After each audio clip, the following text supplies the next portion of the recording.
Lovely. Okay, that's perfect. Right, so we're recording right now. So again, I'd officially like to thank ISMLA for giving me this opportunity of speaking with its members today, the first of a three-part series of webinars around the topic of remote teaching.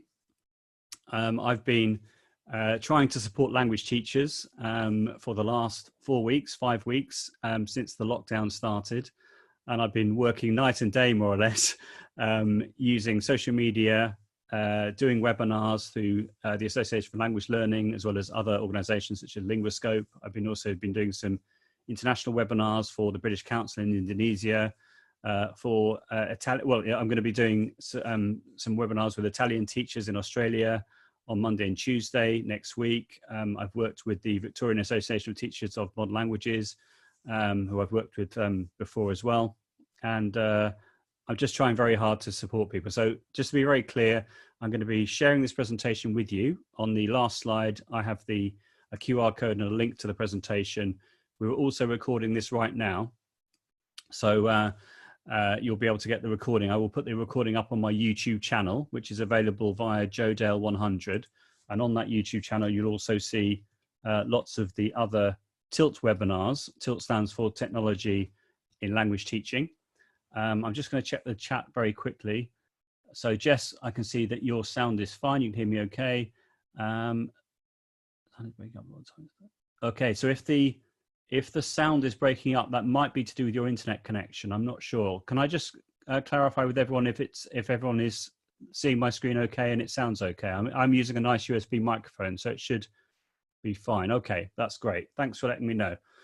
So as we know, this is the first of 3 webinars around remote teaching.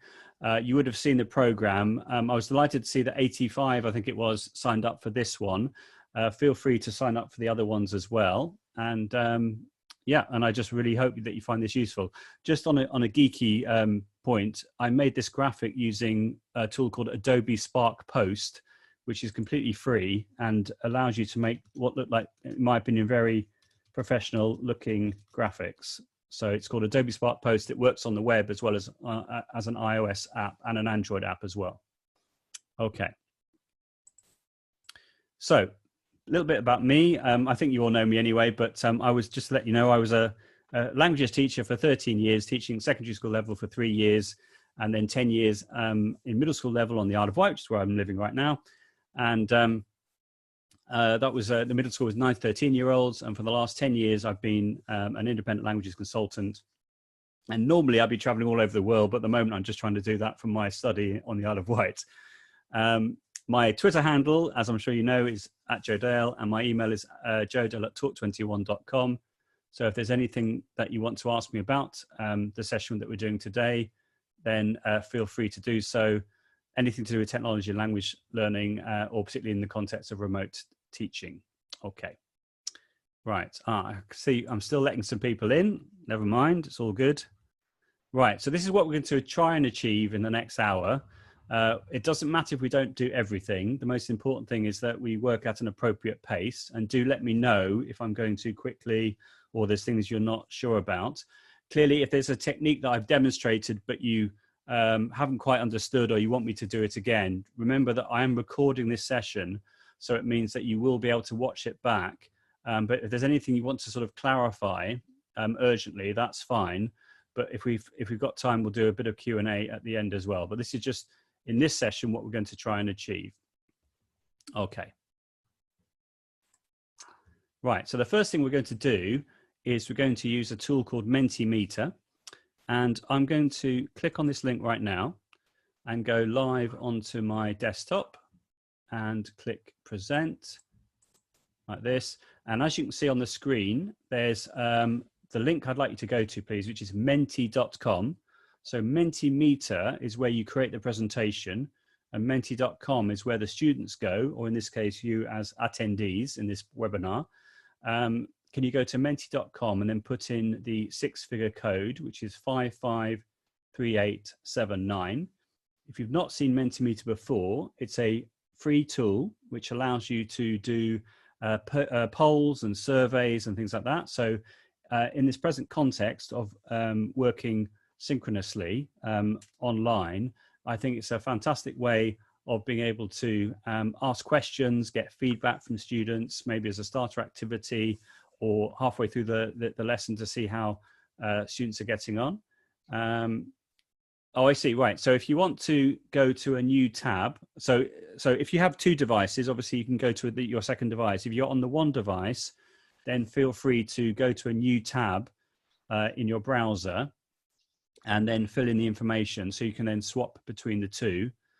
So you can see, well, if you want to just watch as well, that's fine as well. But the idea of this is obviously I'm sharing my screen right now, so you can watch on the screen. I can see that some people are able to post straight on. So I thought it's really important to start off with a question: how do you feel about remote teaching your classes? And clearly there are going to be some issues, some challenges, but hopefully most of you are feeling fairly confident about doing it. And if you're not, then feel free to ask for help, either from myself or from other colleagues who are more experienced who are in the room right now. So as you can see, these all this information is now coming up. This is what's called an open-ended question, whereby you have these little tiles that appear. And if I want to, for example, click on one of them, it will go a little bit bigger compared to the other ones. Or if I click on this one, for example, as you can see, experience having very positive as well. Yeah, that's lovely. Okay, that's great. So it's just a really nice way of being able to get a feeling of how your students are feeling at the start of the lesson. In a face-to-face environment, it's great for, say, a starter activity to test prior knowledge. You can also use it for retrieval practice. You could use it as in a plenary as well if you wanted to see how people are getting on, as an exit ticket. So you could ask the students to post onto their little tiles, and then in a face-to-face classroom, then they can leave the classroom showing that they've understood they've understood what you've been covering with them. It's designed to be anonymous. If you wanted them to put their names, they could do that, but it's designed to be anonymous. Another nice thing that we can do, I see my back aches, that's great. Another thing that we can do here is if I click on the cog, you can see that one of the options is change layout. So I can, for example, click on word cloud, and what will happen is it will then take all your expressions and it will then put them into a word cloud. And I can see that the most popular word here is the word like, which is obviously positive, which is great to see, as well as words like confident, enjoying, students, connection, things like that. And you can see how it's changing in real time as well. Yeah, so I can see that Laura's asked the question, is it easy to just go on to another question? It is, absolutely. Now, it's interesting because if I click here, on the right-hand side of this screen, there's a little arrow. So if I click on that arrow, what will happen is it will take us on to the next question. This is only the second question that we're having today. There's only two questions in this particular presentation. And I'm just doing this out of interest, really. What platform are you using to deliver your classes if you're not delivering classes which are best for you? I presume everyone is delivering classes. I would imagine most people are using Teams, but it'd be interesting to see who's not. So I can see Jess has asked, does it identify if someone put not in front of a response? It doesn't identify anyone at all. It's designed to be anonymous. So if you wanted to see who had done what, you wouldn't use a tool like this. You would use, say, Google Form or Microsoft Form instead. So within Google Classroom, are you using Google Meet within Google Classroom, or are you not doing video conferencing at all? Oh, okay, I see. Right, that's great. So I'll just give you another few seconds to reply. As you can see, what's happening is the bar chart's changing in real time dynamically. So visually, it's very nice, and it just copes very well. And you don't have to have a fast internet connection either, which is nice for this to work. Okay, so Jessica said, I mean, if you said I don't like it, does it only pick out like? Oh, I see, right. If you want to have the expression as one term, then you have to write it all in one term. I think what's happened is possibly what's happened is you put everything in, each word in a separate option. Maybe I'm not sure exactly, but I've certainly, many times when I've done Mentimeter, you can see a whole expression across. So I think that's probably what's happened, but I'm not sure. Yeah, great question, Andy, about naughty language. So there is a profanity filter, which I can show you in a second. But if the children use a symbol or what have you instead of a letter, then it is possible that things can get through. And annoyingly, you can't just right click and delete the word. You'd have to just go onto another slide. So just be aware of that fact. There is a profanity filter, but if things do get through, you'd have to just move on to another slide or just press stop. That's great, no problem. So as you can see, we've got a little bit of information about the sorts of tools that you're using and the how you're feeling at the moment. So I'm just going to click on the cog there. I wanted to point out a few more things. If I click on countdown, I can have a countdown from, say, anywhere from 10 seconds to 15 minutes, which could be useful for some activities. You've got hide results. So if someone was looking out the window or not concentrating on what you're doing and just wants to copy what their friend has done, you can hide the results to avoid that issue. You can close voting as well if you want to. There's lots of things that you can do there. So if I just click on the home option, and you'll see here we have your presentation here, ISMLA. So if I click on the export results option here, which is the blue arrow pointing downwards, you can see that for free, you can click on the PDF option. And when you click on that, what happens is it exports all the slides onto a PDF, as you can see there. So I think that's great. If it was a word cloud, if we'd chosen the word cloud option, you would have seen all the options, all the answers there, I mean. So that's fabulous. And if we click back here, if I were to click on, for example, your presentations and click new presentation, I could then create a new presentation. I'm not going to do that right now because I want to show you lots of other things. But if you go on to YouTube and do a search for Mentimeter, you'll find lots of tutorials. Okay, so the code for Mentimeter, what happens is when you launch the presentation, you click on the link or the presentation you've made, you click present like that, and then the code will automatically appear at the top of the screen. So all the students need to do is get used to going to menti.com and put in the code, and that's it. It doesn't take long to set up. It's very straightforward. Okay, thank you ever so much. I think that was a useful way to see how people were feeling to start off with. Okay. Right, now this is a quote which I came across a few weeks ago now, and I think it's a very powerful quote. If there's one good thing that's going to come from this whole situation, hopefully, is that those teachers who maybe have been reluctant to using technology in the past, maybe because they're being forced to use technology in the present context, their mindset will change as a result of that, and maybe see some of the things that or some of the ways in which technology can really empower learning and amplify learning that maybe they hadn't appreciated before. And also those people who are used to using technology, maybe they might feel, according to this quote, the limitations compared to what they could do in the classroom. And of course, I would love everyone to be in the classroom right now, but that's not the situation, unfortunately. So we need to make the best of the situation and just try our best, I think, to deliver as much content as possible during this time, I think. So I really like this quote, and the link to the article is at the bottom here, but I think this is a very important thing to think about the legacy once we all come out of our caves, as it were, I think. Okay, let's carry on. So based on that, the MFL Twitterati have been talking about a change in mindset as well. So I think what I will do on this page, if I can't see the link actually, interesting. Let me just press escape a second. Hang on, let me just go back a second. Oh, there we are. Right, okay. There we are. Right, so if I just go on to this tweet here, this is a tweet from Francisco. And as you can see, I'm now live on Twitter. As you can see, he's saying, would we see a boom in the use of technology in education after lockdown? Would schools use it as a tool to close the gap?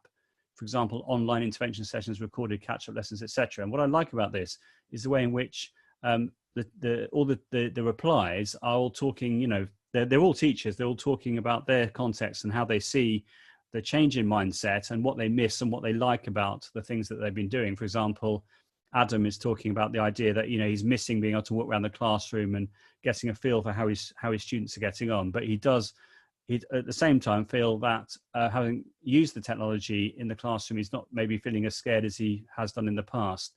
So I think that's an important point as well, that this is real feedback from real teachers, which is wonderful to see. Let's carry on. So this is a document which probably some of you have seen already. I've been tweeting about it and sharing it in webinars and on Facebook groups and what have you. I'll just put it in the chat right for you now if you haven't seen it before. So it's is.gd/tilt Joe Dale. So this is the first Tilt webinar that we did, which is whenever it was now, 4 weeks ago.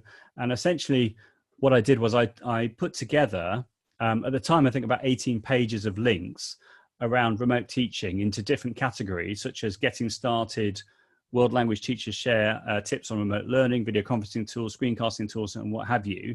So in the first section, it's that's where I've got the quote from that head teacher from the school in Rome, plus other general articles about online teaching. Then I've got some articles around language teachers, what they've actually shared with the community. If I just click on this link right now, I can actually show you what it looks like live. So at the top here, you've got my YouTube clip of my webinar for Tilt. And then I'm not going to go through the whole thing. This is now 32 pages, I think, long. And you'll see as well that top right of the screen, there are 23 people looking at this document right now. And every time I look at this, there's normally around 10 to 20 people looking at it. So you've got lots of links in the first section. You've then got lots of information here from language teachers. We go further down. You've got different tutorials on using things like Zoom, using things like Microsoft Teams or Google Meet. You've got a nice little hack there, which I've actually got in the presentation, whereby you have two devices, one of which is used as a document camera. So you just have to have the second device join the Zoom meeting. You must remember to mute the audio of the first device, otherwise you get awful feedback. But then you just prop up your second device. You then point the back camera, the one that's going to be better quality, at the paper notebook that you've got, and then you can then describe a piece of grammar or whatever it might be, or do some live marking onto the piece of paper while you're filming yourself, either individually to make some sort of screencast, or obviously live with the students and go through a worked example, which I think is a nice idea as well. Anyway, I'm not going to go through the whole thing here, but you get an idea. I've been spending a lot of my time in recent weeks putting together this for language teachers, available completely for free. And I would really encourage you to share this far and wide with anybody that might find it useful. Okay, let's go back to my presentation and let's go on to the next slide. Okay, so these are the webinars I've been referring to. So the first one was about, as I said, about 4 weeks ago now. Essentially, the reason these have been happening is because of the fact that originally there was going to be a face-to-face event that myself and Helen Myers were organising at Helen's school called Tilt, the Tilt conference. And as with everything else in my diary, it was cancelled for the foreseeable future. And so we decided to, the obvious thing of actually offering online support to teachers, because it was very clear right from the get-go that that's exactly what people wanted and they were crying out for it. And so in no time at all, we were doing about 3 webinars a week, I think, if I remember correctly, to start off with, and also over the Easter break as well. And so far we've had Michael Williams, whose video is not actually there at the moment because he showed some names of students in the presentation. So we're going to edit that out. We just haven't got around to doing that yet. But this is Georgina Dorr, who's from the southwest of England originally, who's now working in Hanoi. And then we have Sandra Aktas from Wellington College, who did an amazing session all about Microsoft tools. So anyone who's interested in Microsoft tools, I would recommend looking at her presentation as well as the 2 that Jane Basnett did from Downhouse School. Then we had Lisa Cook, formerly from the BBC, now as a languages teacher in Derby, who's looking at screencasting. And then we've had a few other people as well since then. And all these webinars are completely free, and I've been encouraging people from around the world to check out the videos. The first one that I did has been watched well over 1,000 times, so it just shows how much interest there is, and that was over an hour-long recording. So yeah, available for free, and you can check them out on my YouTube channel, and then the link here is on the ALL London page where you can find information how to sign up via Eventbrite. And in fact, tomorrow between 8 and 9:30, we've got a show and tell session. So if anyone wants to share 4 or 5 minutes of good practice of what they've been doing around remote teaching, that would be amazing. Now, I'd like to point out, if you are using Zoom, that, and even if you're not using Zoom, some of these ideas are very useful in different platforms. There's an educational consultant called Russell Stannard, who's also an English teacher as well. I know him through IATEFL and EFL circles that I mix in, and I've known him for many, many years. And he's has a website called teachertrainingvideos.com. He has lots and lots of videos that are on YouTube that are also on teacher training videos, and they're all available for free. And he's amazing, and he's been doing all these Zoom video tutorials recently, including a couple I want to point out. One is on Zoom security for educators, which I'm going to go into more detail in a moment, and also one around breakout rooms, which again we're going to try out later on as well. So if you're using Zoom, I'd really encourage you to check out these videos. He's also got some great ones about making the lessons more student-centered as well.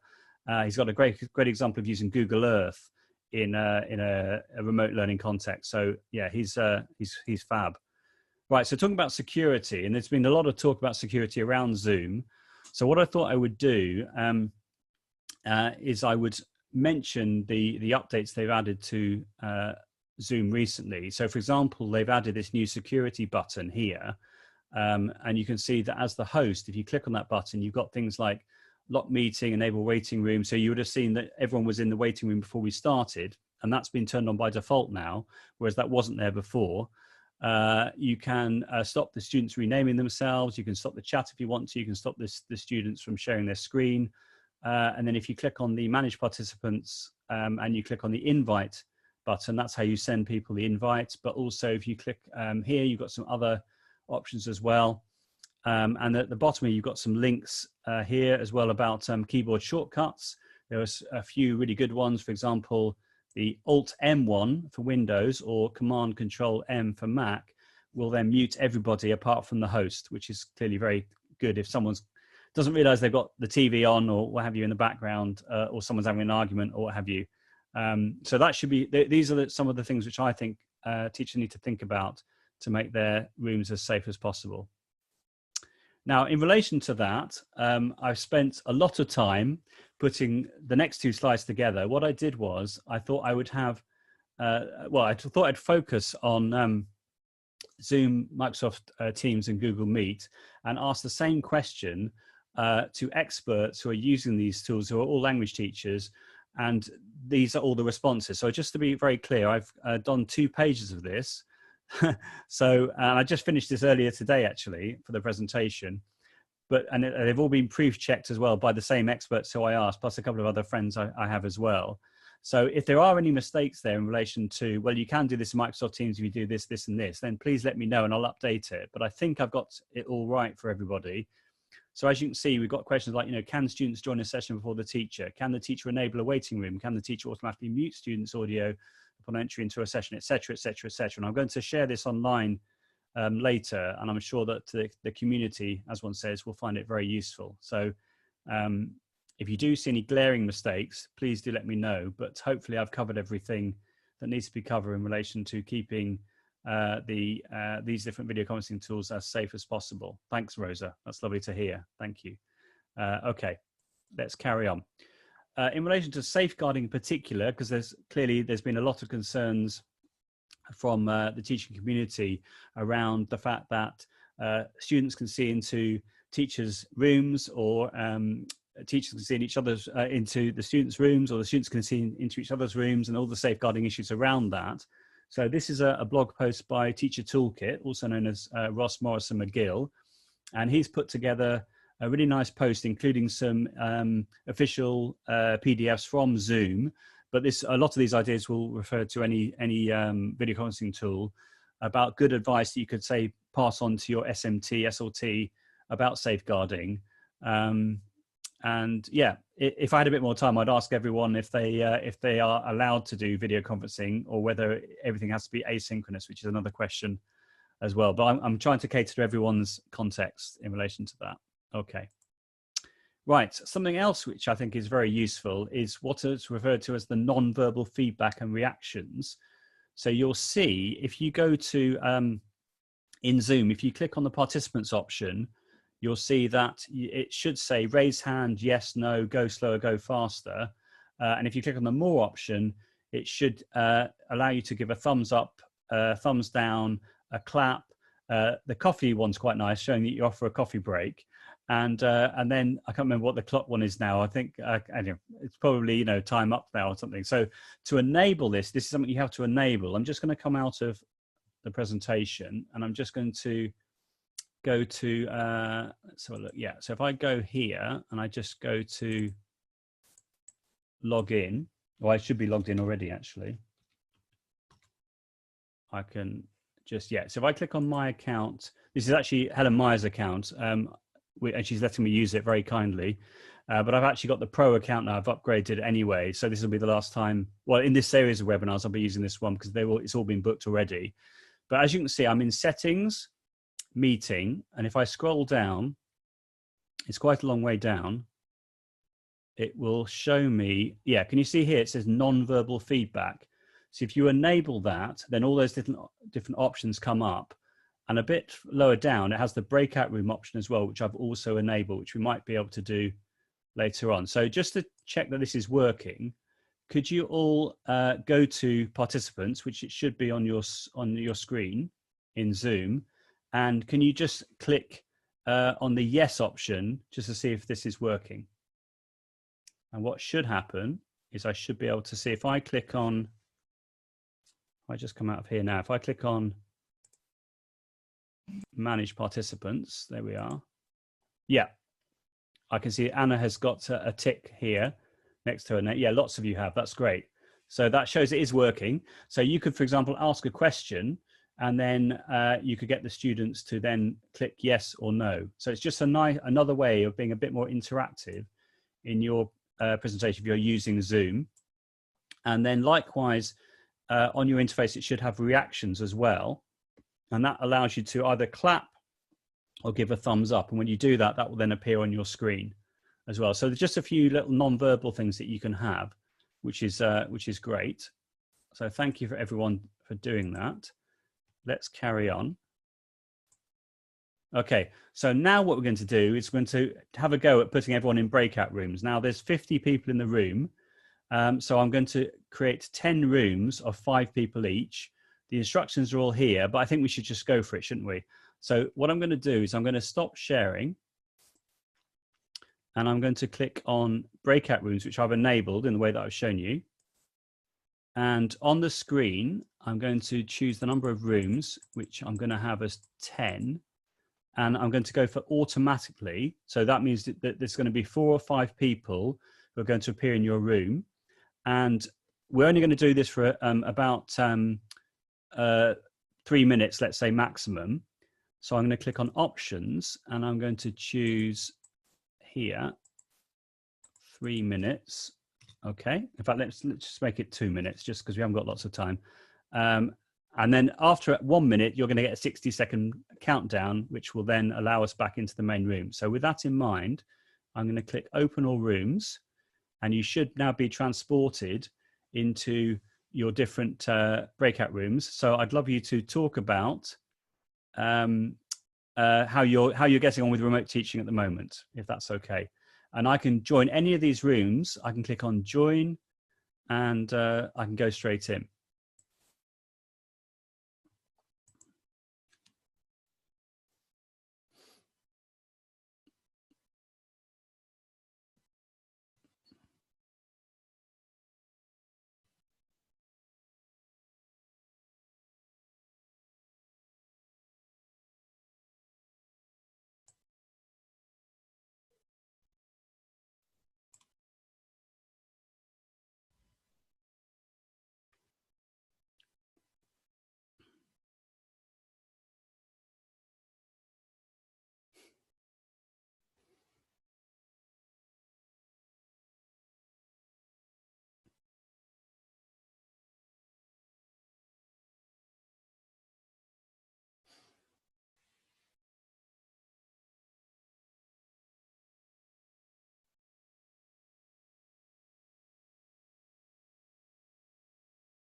20 seconds to go.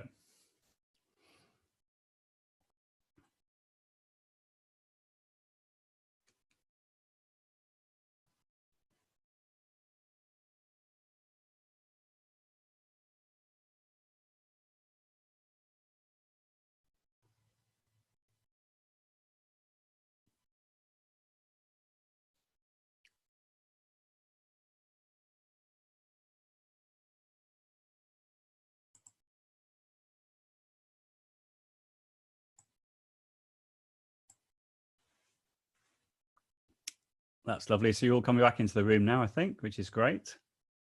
So another 37 seconds. I'm sure you enjoyed that. That was lots of fun, wasn't it?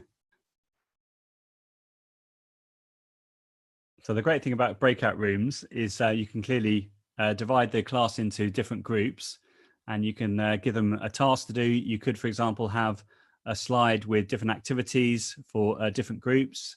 You can either assign people to rooms automatically, which is what I did. Thank you. I know it's only sort of 3 minutes, but it's nice to, for some activities, to break them up into different groups. Yeah. So the question is always, can you do this in Teams? Can you do this in Google Meet? So in that large document, which I've shared with you, welcome everyone back into the room. There are ways around doing this in Google Meet and in and in Microsoft Teams, I mean. So in that long document, if you do a find option for breakout or Microsoft Teams, it's in that section, or Google Meet, it's in that section. Okay. So have a look at that. But Zoom does it particularly well, I think. So as I was saying, now that everyone's back in the room, what you would do is you'd say display a slide, and you'd have an activity for each group, and you could get them all to share their screen and talk about whatever it is that you're getting them to talk about. But you could also get them to do a collaborative Jamboard, for example, which is a Google tool which allows you to all draw together, and you could have a different frame for each small group, for example.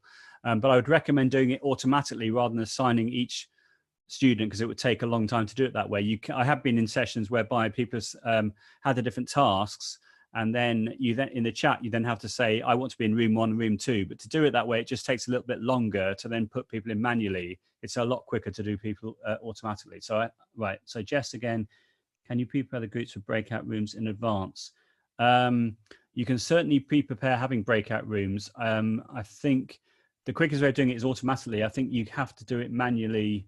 I think I'm right in saying you have to do it manually if you're going to do it there and then. You can't do it beforehand, but you can enable breakout rooms, so that's an option. What you can't do is, once you're in a Zoom, you can't enable breakout rooms unless you come out of the meeting and do it. But you can, as I've done, have breakout rooms always available within Zoom, because that's just a lot easier. Okay, brilliant. Thank you ever so much for that. That's lovely. So if everyone could turn their webcams off again, if that's all right. And I'll go back to sharing my screen, which is here. There we are. Lovely. Thank you ever so much. Excellent. Right. So let's close that. If you watch this 12-minute clip, I've given the link at the bottom there on the slide that Russell has done. He goes through everything about breakout rooms, and you'll all be doing breakout rooms in no time at all, I'm sure. Fantastic. Right. So I wanted to point out as well, here are a couple of the webinars that we've had recently. Sandra and Darren, particularly referring to how they're using the video chat in Microsoft Teams. And then last night, Darren was talking to us about how you can use Google Meet and how you can set it up safely with privacy, all around the privacy issues and what have you. A lot of which I've put into the document that I showed you earlier. I was going to show you how to do the video meet in Microsoft Teams live, but I think, considering the time, I think we're going to carry on if that's okay. I'm sure that's all very straightforward to a lot of you. This is the Zoom hack, which I've referred to already, so I'm going to move on from that. Right, I'm going to talk a bit about screencasting now.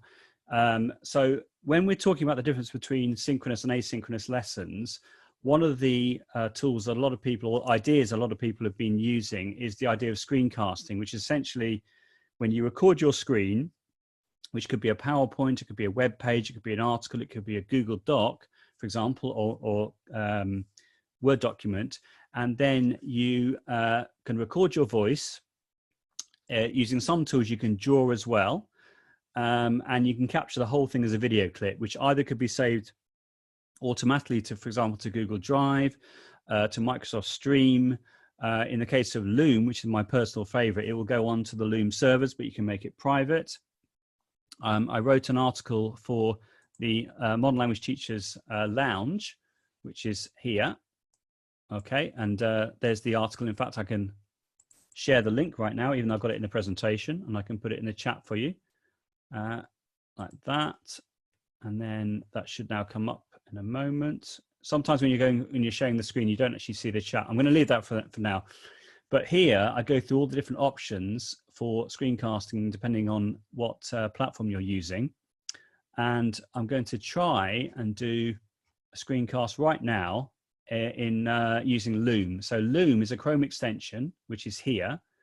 And to do that, I'm going to turn off my video, otherwise it won't work. So if I click on stop video, like that, and then if I now click on Loom, like this, you can see that bottom left of the screen, I'm now in this nice little circle, and I can either choose to record my screen and camera, which is what I'm going to do, the full desktop, or screen only, etc.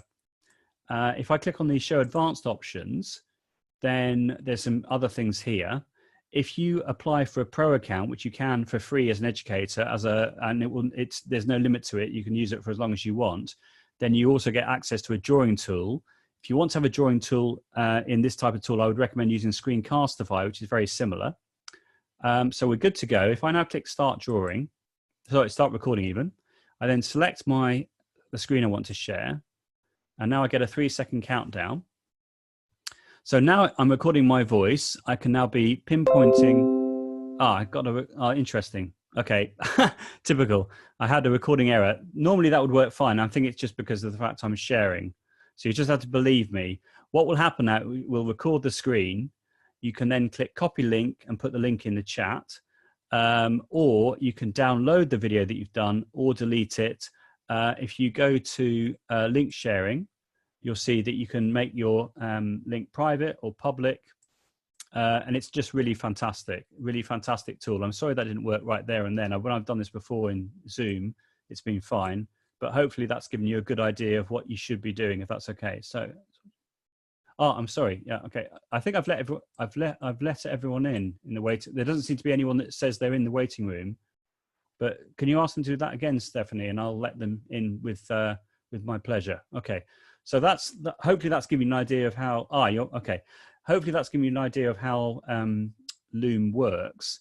And I'm sorry that didn't work right. Let me just give it one more try. Actually, let's just go back to.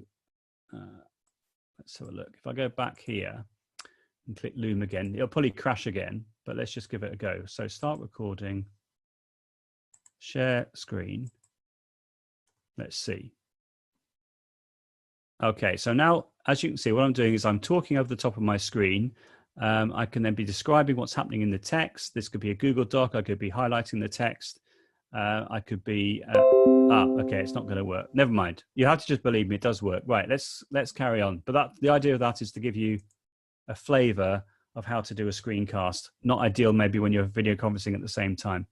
So just be very clear then, you've got the icons here. You've got Loom, Screencastify, and Screencast-O-Matic. They're all very similar, but my personal favorite is Loom, although I really like the drawing tool in Screencastify as well.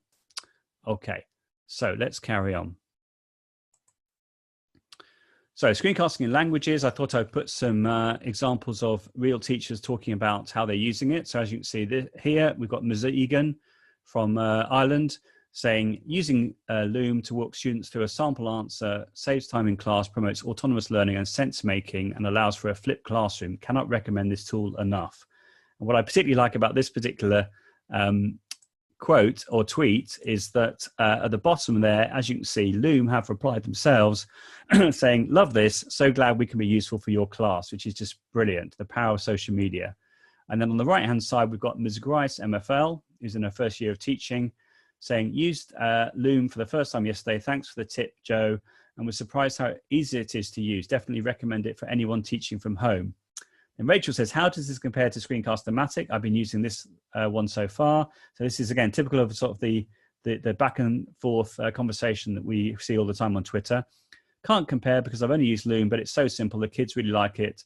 Only downside is it can take a little while to edit your videos, but I really rate it overall. I'll have a look. Thank you. So that's just lovely. And I love the way that teachers are helping each other out all the time at the moment. It's just very heartwarming and great to see. Right, Google Forms. Now, this is a conversation which I had with a Malaysian teacher called Andres. And as you can see here, what he's doing is he's making a Google form and he's using it as a way of formative assessment. I'll be doing more of this later on in the next couple of webinars around formative assessment, but I thought I'd pinpoint this one to start off with. So what he's doing is he's putting a video from YouTube into his form, and he's then creating some questions and getting it to be marked automatically, which I'm going to show you how to do in a moment. He's also using Edpuzzle, which also allows you to take a YouTube clip and put markers in the clip, so that when the playhead gets to those markers, a question will come up, which could be short answer or multiple choice, etc. And then the students then have to answer that question until they can, so that they can then move on to the next part of the video.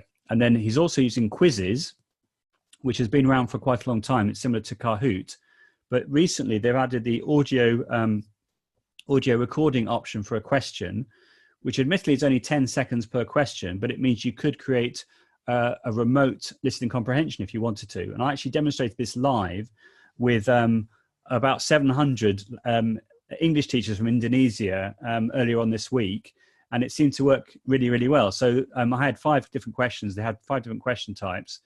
They all listened to the audio and then were able to respond in real time on the screen, which was just incredible. So with that in mind, I'm just going to show you quickly now how you can make a simple Google form. So if I click on the plus icon, and a little trick as well, if you put in forms.new, this works with anything around G Suite. So if you put in docs or doc.new, slides.new, it creates a new document or form automatically. So as you can see here, that's literally exactly what I've just done. So it's just docs.new, form.new.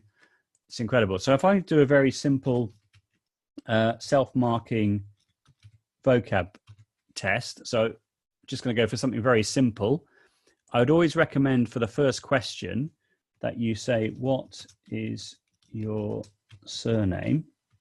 And the reason for that is it will help you to reorder the answers so that the students are in alphabetical order, which will then match your mark book.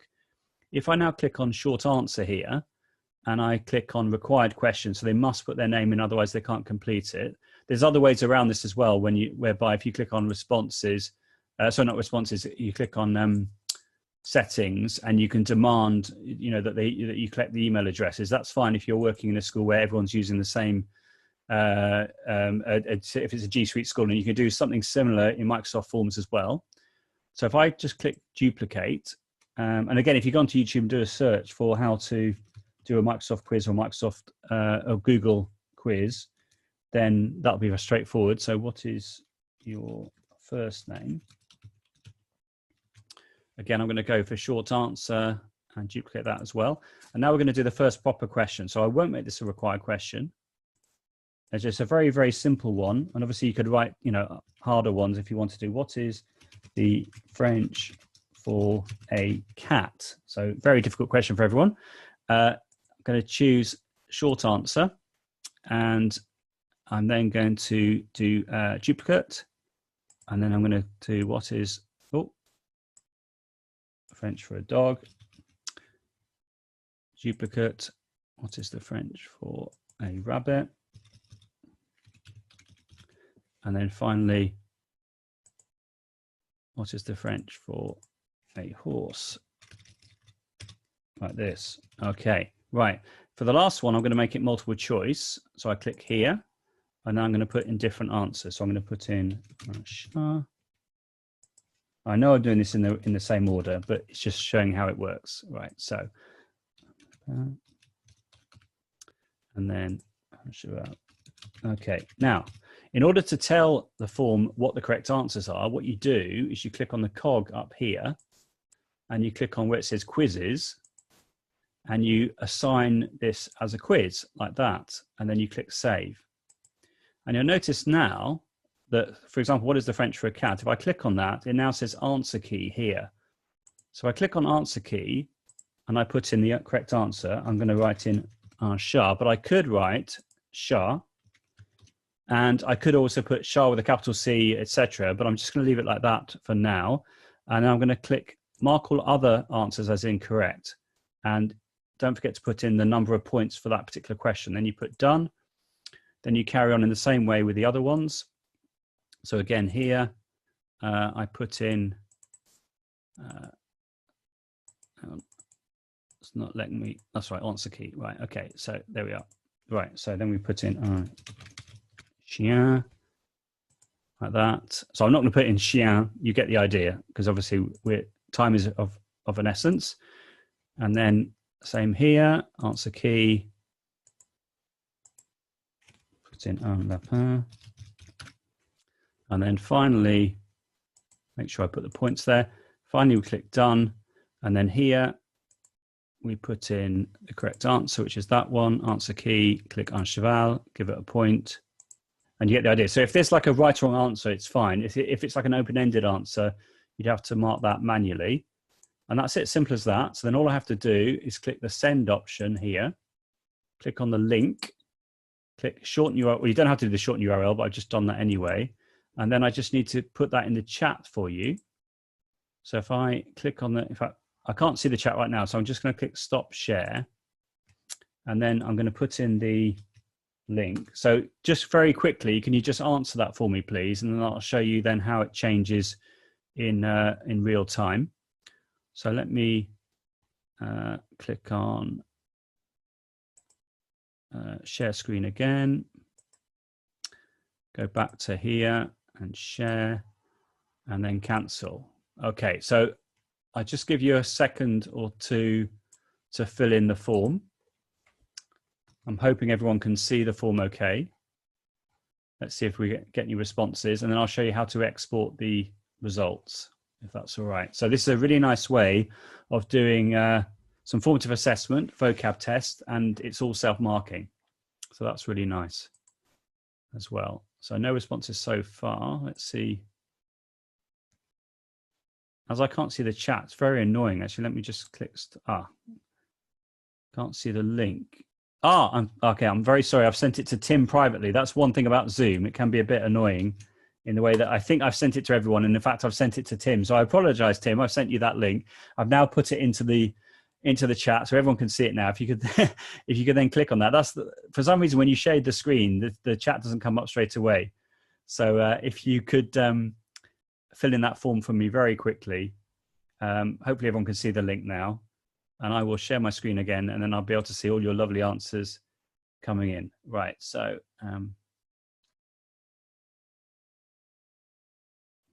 right, I can see that someone's asking a question about basically, can you have breakout rooms in Teams? If you look at that document I've shared with you, there's a teacher there who suggests a way of doing it. Essentially, you're making private channels. I think that's what's happening. But check that out. It might be, if you want to use breakout rooms, you just use Zoom for that particular option, if it's not possible or not easy in Teams. Okay, so I'll just put let me put that okay, I'll just put that in the chat again. So it's is.gd/tilt Joe Dale. It might be that I didn't put it in the chat for everyone, just to one individual person. So let's go back here, and I can see I've got 13 responses, which is lovely. So as you can see, I can see who knows their pets well in French, like that. And then if I want to export the results, can you see you've got the little icon there for the Excel or the Google Sheet. So you click on that and you click create. And then as a result of that, you'll generate a new tab and all the answers are there. I'm not suggesting you would show that to the students, but you get the idea of how that would then work. So that's Google Forms self-marking vocab tests in Google Forms, and we've got another few minutes to finish off with. So I think we'll leave this one No, let's just go for it. Let's just go for it. This is okay. This is fantastic. So let me just click exit, and I'm just going to show this live. Okay, so this is another way in which you can have an interactive experience within your whiteboard session, so within your video conferencing session. So as you hopefully all see, it says whiteboard.fi. I'm going to click on new class, and I'm going to put in my name and click create new class. Okay, and then as you can see on the screen, it says this link, which I can share with you right now, like that. Will it come up though? Well, hopefully you can put that in anyway. If I, okay, let me click stop share, and then I will then paste it in. And then there we are. So if you could click on that link for me, please, and then I'll explain how it's going to work. So if I go back to here,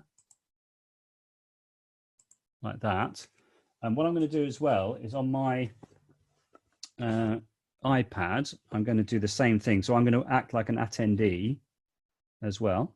So you just go to whiteboard.fi and then / and then the code.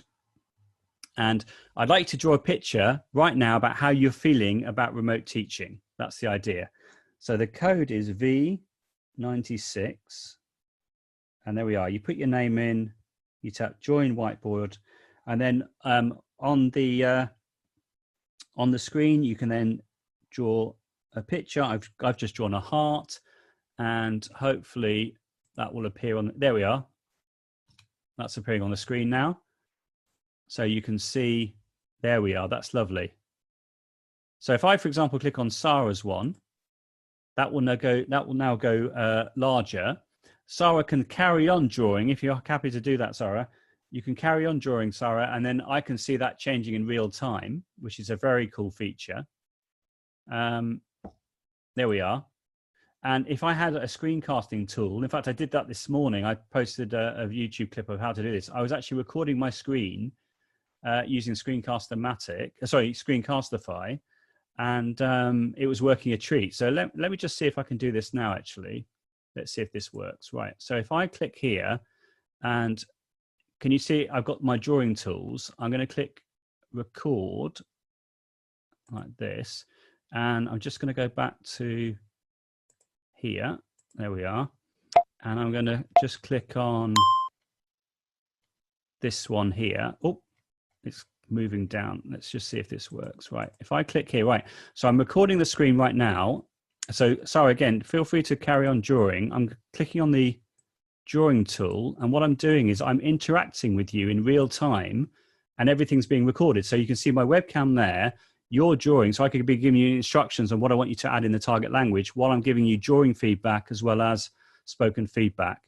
And I can now press stop recording and stop.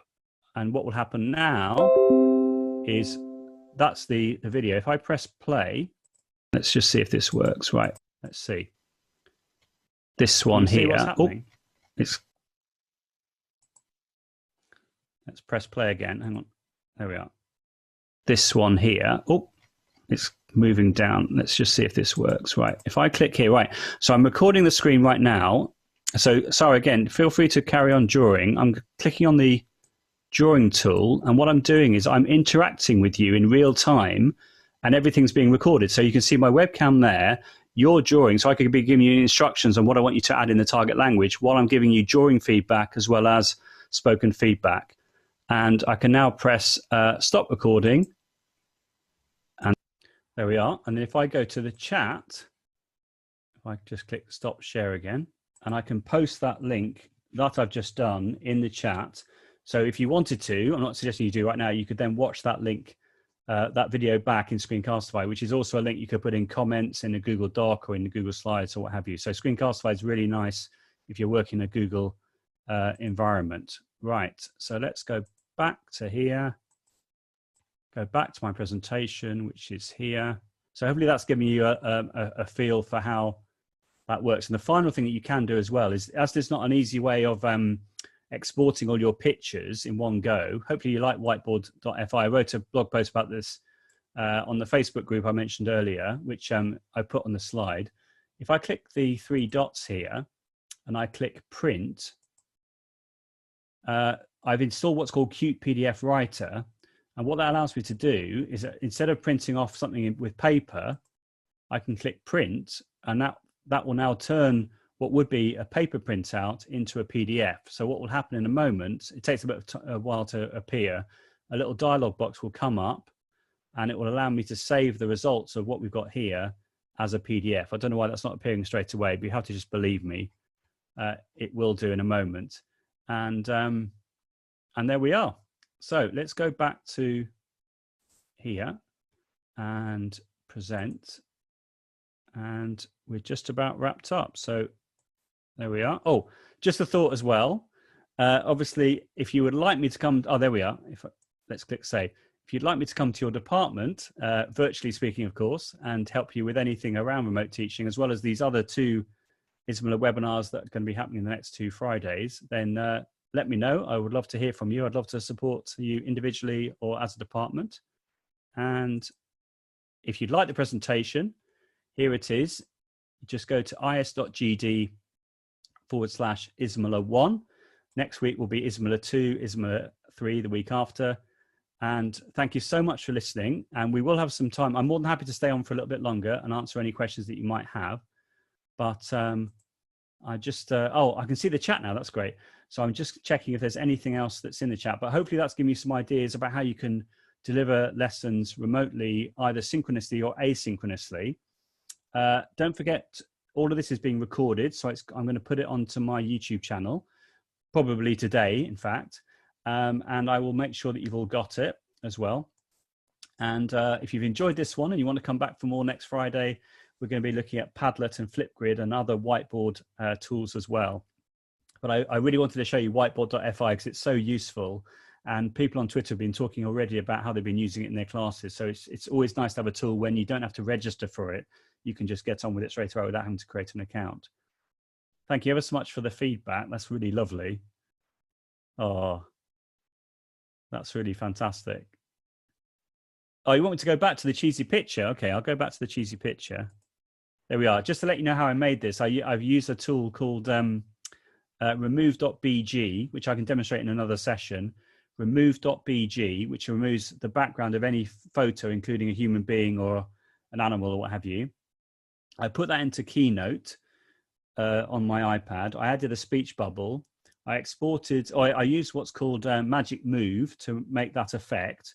I export it as a video, and then I put it into an app called Image Play, or IMG PLAY, to turn it into a GIF. You can export it as a GIF in Keynote, but there was a few glitches on the image, and I'm a bit of a perfectionist, so I thought doing it this way was better, and I'm really delighted with the results. So if you want to know how to do that, I've actually written a guide which I can send to you on Twitter, etc. A step-by-step guide on exactly how to do this as well. So there we are. Anyway, I better go back to the QR code, just make sure everyone's got it.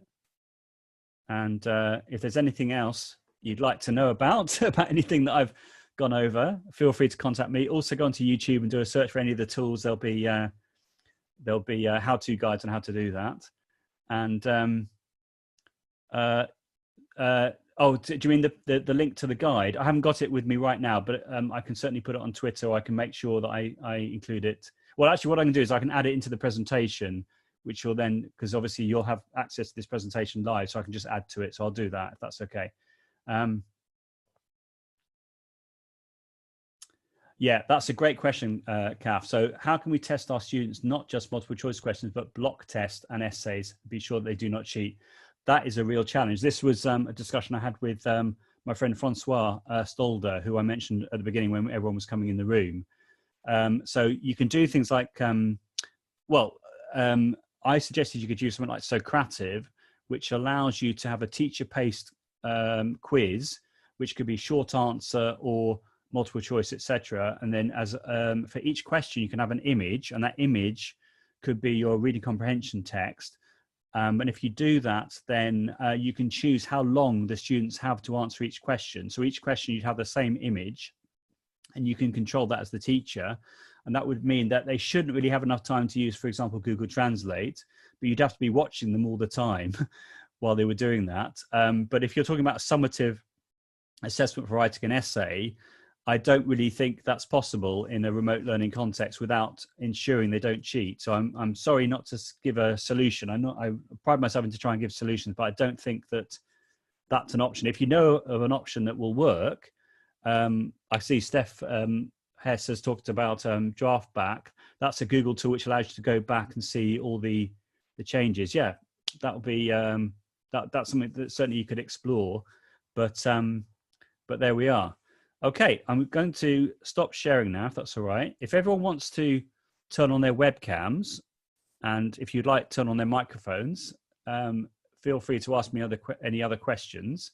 But if there's anything else you want to put in the chat right now, then I'm more than happy to stay on. We are just about an hour now, but if you want to ask me anything else or what have you, but I sincerely hope you found that useful. And hopefully it's given you lots of ideas, and hopefully it wasn't too overwhelming. I know that I speak quite quickly, but you're going to have the recording, you've got the presentation. And so, yeah, let's just support each other and get us through this. So I don't know if anyone wants to come on the mic and thank everyone for coming along, but it's been a real pleasure, and I'm looking forward to next Friday already. Thank you. Hi, Joe. It's Mark Goodwin here. Hi, Mark. Lovely to hear from you. Thank you so much for that. It was super useful. Fantastic. Good. Thank you. And thanks for everybody else for being here. I just wondered if you had any particular tips for listening, because my department's been passing on that's been the most difficult skill to embed in the Microsoft Teams that we're using. Yeah. So I've actually written a blog post, a very, very long blog post all about this, which I will find for you right now, if that's okay, if everyone's happy to hang on. So I'll go on to Twitter and I'll do a search for Joe Dale listening and speaking, because essentially it took me about 2 days to write this, and it pulls together it pulls together all my thoughts on different platforms on how to do this. So I will go back to the chat, and there it is. So that's a very long, comprehensive blog post, and it goes through lots of things I've been running in training for many years now, on using different tools which are device agnostic, such as SpeakPipe and Vocaroo and things like that, as well as things like Microsoft, within a Microsoft environment, within the Google environment. You can now, for example, add audio into a Google Slides presentation, those sorts of things. Yeah. And it's been really interesting to see how different language teachers will be saying, oh, how do I do this? How do I do that? People that you wouldn't have seen asking those sorts of questions before. Yeah. So that should be a very helpful guide, hopefully, on listening and speaking in the languages classroom. Thank you very much. Any other questions from anyone?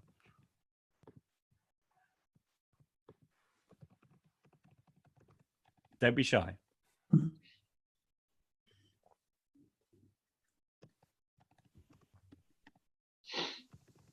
Awesome.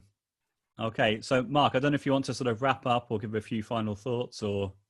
I just want to thank everybody for being here, and just to remind you that it's on next Friday again, same time. So, and thanks again to Joe. That was fantastic. And I think one of the nicest things was to see everybody chatting on the right as well, sort of taking inspiration from your ideas and advice, and then helping each other further with what's been working well for them. So that's what it was all about, for people to help each other and support each other at this, challenging time. So thanks for providing that inspiration, Joe. No, you're absolutely welcome. Thank you. And maybe we'll do another breakout room next time as well. I know it was very short, but it was just to give you a flavor of how it worked. But I think that's a really nice feature of Zoom. Okay, I'm going to click end meeting, if that's okay. So when I click end meeting, obviously everyone will be removed from the room, and then I have to wait a few seconds, well, a minute or so, for the recording to be uploaded onto the cloud. I will then download it and I'll put it onto my YouTube channel probably this evening, and then I'll share the link with you via Mark or what have you. Okay, but thanks again. I really appreciate you coming along, and I look forward to seeing you all next week if you want to come along. Take care. How do we find the link for next week, or how do we? So yeah, good question. So the way I've set it up is on Eventbrite. It's I can't remember the exact. Oh, it's a multiple event, I think it's called. So in other words, you can go back to the same link that you had already. In fact, some people I see have been signing up for all 3 events all in one go, which is lovely. So I've been inundated by email notifications about the same person signing up for each day, which is lovely. And yeah, you just go back to the same link, and then you sign up for next week and the week after if you would like. So you'd be more than welcome. So we've had about 50 people today from about 85 people who have signed up, but hopefully next week we'll get more and we'll go from there. But yeah, you just go back to the same link if you haven't already signed up for all 3 days, and then you can sign up for next week and the week after, and it'll be a pleasure to see everyone next week. Brilliant. Is that okay? Yes. Thank you. You're welcome. Thank you. Okay, if there aren't any more questions, I will click the end meeting button. I'm not trying to be rude, but that's how it works. So take care, everyone, and have a great week. And have a great weekend, should I say, as well. Thank you. Bye-bye. Thank you. Bye. Bye-bye. Thanks, Joe. Bye-bye. My pleasure. Bye-bye.